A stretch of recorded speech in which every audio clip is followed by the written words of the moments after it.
ما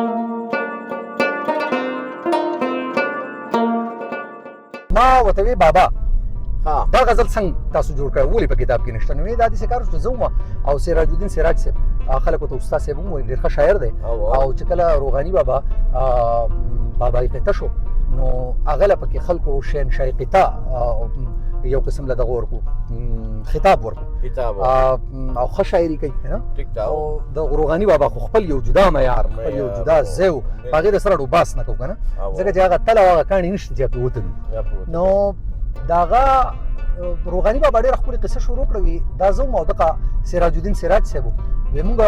کوهاټ ته په بایک باندې روان وو ګوره چې په څه کار روان وو هغه کار رانه وسیر دی خو موږ په یو ځای کې داسې شو چې لکه د موټر سایکل سورلي و کوهاټ ته ګوره ډېر زیات لرې دی نو هغه یاره یو ځای کې ما ته احساس وشو چې دا سراج صاحب چې کوم دی نو ستړی شوی دی په ډرایوینګ سیټ هغه ناست نو ما ورته وی چې یاره فی البدین ورته هغه شروع کړو دا غزل شروع کړو چې خوشحالي ځان له په خپله ورکوه که څوک نه درکوي نو خپله ورکوه او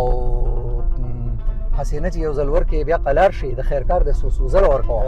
او نور پکې هم شعرونه دي خو ما ته سرې دست چې کوم دی نو دی بس اوس مقطع یادېږي چې روغانۍ هم ستا د خیر په تمه ناست دی کله کله پکې دله ورکوه وی هغه د خندا نشین شو او مخکې چې کوم دی نو پکې هوټل هغې هم په هغې کې کېناستو ځان له یې پکې چای وڅښو خبره